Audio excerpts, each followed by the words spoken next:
Majanyina mashar kukana, ki ceci ruhina kada mi ban kwana.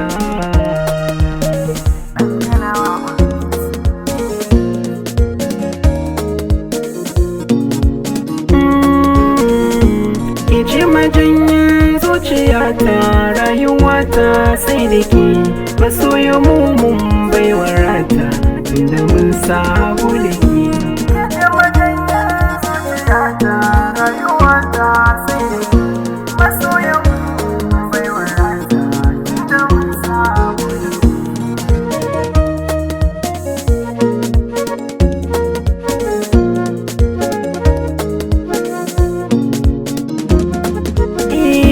Alƙawari ne wanda na ɗauka bani yin rabuwa da ke, igiyar so wacce na tufka ungwasa hannu rike. In gani ba mai sanya ki kuka, garkuwa zan zamo ga ke, akan ki koda zan shiga sarƙa bani yin rabuwa da ke. Ke ce kaɗai na sa a kalbina, bani son wata inda ke, ko makaranta wajen karatuna bani mantawa da ke.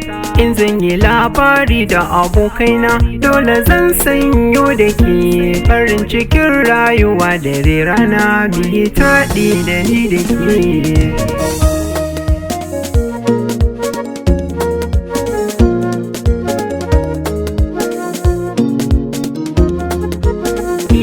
Muna a tare tun a sa'in da baki bambanta harafi, kamar da wasa muka fara akan sanki na tafi.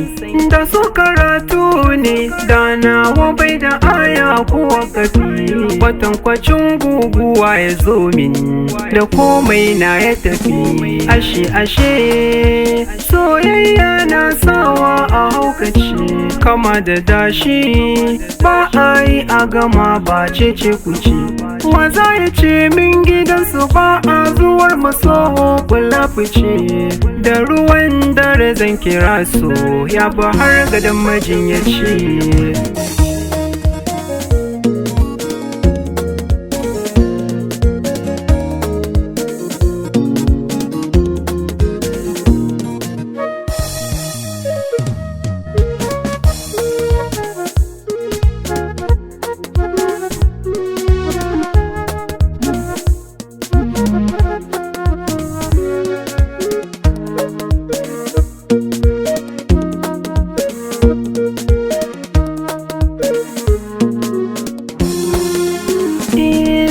Ta soyayya a yau na zama jarmai, zan iya yaƙi akan ki koda babu makamai.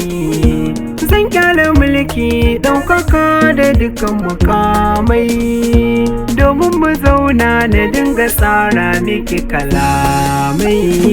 Ki ja ni mu tafi duk inda kika ce zani gimbiya, ki ce majanyi sai inda kika ce zani waiwaya.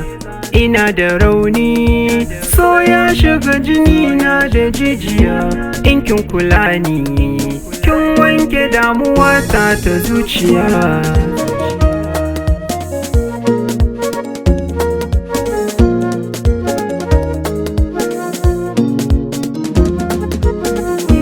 Bana gudu ne sokar waɗansu inda a kanki ne, abar da bani ranar na hangi bawa da rawani. Ki furta gani da an tambaye ki waye waninki ne, mun yi kamanni jikina da nake amsar a bayyane.